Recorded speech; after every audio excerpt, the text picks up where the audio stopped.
At 12:42 p.m. on July 20, 1944, Adolf Hitler died in a wooden hut in East Prussia, torn apart by a bomb no one moved. The briefcase sat exactly where Colonel Claus von Stauffenberg had left it, propped against the inside of the heavy oak table leg, close to the Fuhrer's boots. In the true history, an officer named Heinz Brandt found the case an obstruction and shifted it to the far side of the table's thick plinth, and that solid wood absorbed the shock that would otherwise have killed the man it was meant to kill. Here, no hand intervened.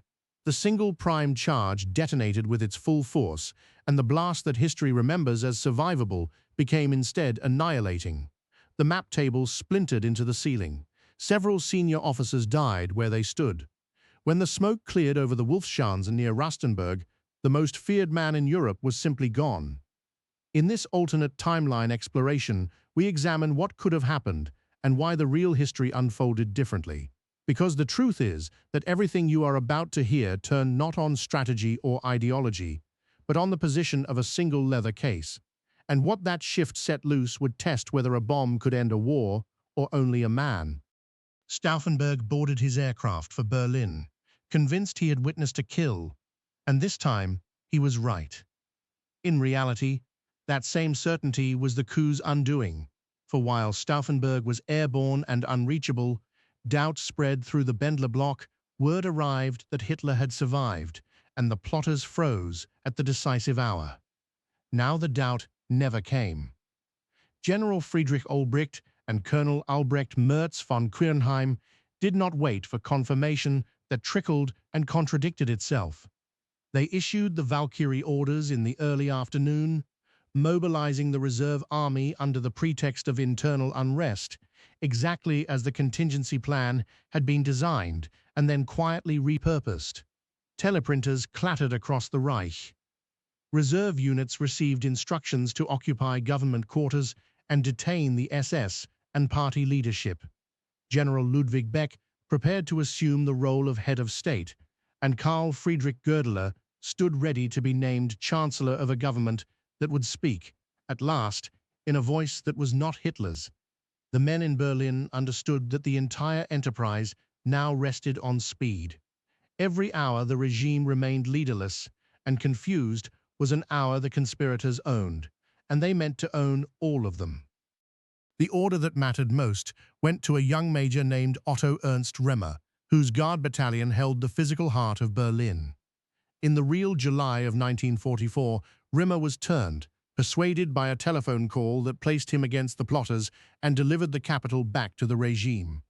This time, the conspirators reached the transmitters first. Rimmer's troops moved on Joseph Goebbels before the propaganda minister could do what he had done in reality: seize a telephone, produce a living Führer's voice, and shatter the coup with a single broadcast. Goebbels was arrested in the government quarter, his lines cut, his radio silent. The plotters took the telephone exchanges and the transmitters, the arteries through which the Nazi state had always spoken to itself. Communications between the Wolf's Lair and Berlin, briefly severed on that day in true history and then fatally restored, stayed severed now because the men in Berlin held the switchboards and chose what would pass through them. For the first time, the regime could not explain itself to its own soldiers. Into that silence, the conspirators poured their orders. But holding the wires was not the same as holding the country. Heinrich Himmler was not in Berlin's grasp, and neither were all his men. Scattered SS formations refused the reserve army's authority and began to resist, and Himmler himself, positioned in the true history to be named commander of the reserve army after the plot's collapse, now maneuvered instead to gather the loyalists around himself as the regime's surviving heir. Yet something essential had changed. With Hitler dead and the party's central figures either killed in the blast or seized in Berlin, the SS fought not as the enforcement arm of a functioning state, but as one faction among several. There was no living God to invoke, no unifying will radiating from a single headquarters. Loyalist units held their barracks and their districts, but they could not coordinate a counterstroke across a Reich whose nervous system the conspirators had cut. The result was not a clean victory for the plotters. It was fragmentation, pockets of armed resistance, uncertain garrisons, commanders on every front demanding to know who now spoke for Germany. The army government controlled the capital. It did not yet control the answer to that question. Beck's government reached for the one prize that had justified the entire conspiracy: a way out of the war. Through neutral capitals, the quiet channels of Stockholm and Bern where diplomats and intermediaries had long whispered, the new leadership secretly approached the Western Allies. The offer was audacious and desperate in equal measure. Open the front in the West, halt the fighting against the Anglo-American armies still clawing through the Normandy bocage after their landings on the 6th of June, and in exchange grant Germany a negotiated peace before the whole structure collapsed. The generals believed they were offering the Allies a gift, the chance to end the bloodletting in France and turn the war's final chapter into something other than mutual destruction. What they could not yet see was how little their internal revolution had changed the calculations in London, Washington, and Moscow. They had removed Hitler. They had not removed the reasons the Allies were fighting. In Washington and London, the offer landed against a wall the conspirators had underestimated. At Casablanca in January 1943, Roosevelt and Churchill had committed publicly and jointly to unconditional surrender, and that phrase was not a bargaining posture to be quietly abandoned. It was the glue of the alliance, to negotiate a separate peace in the West, to shake hands with a government of Wehrmacht generals, while the Red Army bled in the East, would be to confirm Stalin's deepest suspicion that the capitalist powers would betray him the moment it served them. Roosevelt and Churchill weighed the temptation to shorten a war that was killing thousands each week against the certainty that a separate deal would fracture the coalition and perhaps lose the peace that followed. A shorter war tempted every exhausted leader. But the price the generals asked was the one thing the Allies had sworn never to pay. The men in Berlin had gambled that killing Hitler would open a door. The door stayed shut, held closed by a promise made 18 months before. Stalin read the news from Berlin not as an opening, but as an accelerant. In the East, Operation Bagration had already shattered Army Group Center across the summer, and the Red Army was driving toward the Vistula with a momentum that no palace revolution in Berlin was going to slow. Where the Western Allies debated principle, the Soviets acted on advantage. A Germany in internal turmoil, its command structure fractured, its loyalist SS fighting its own reserve army, that was not a reason to pause.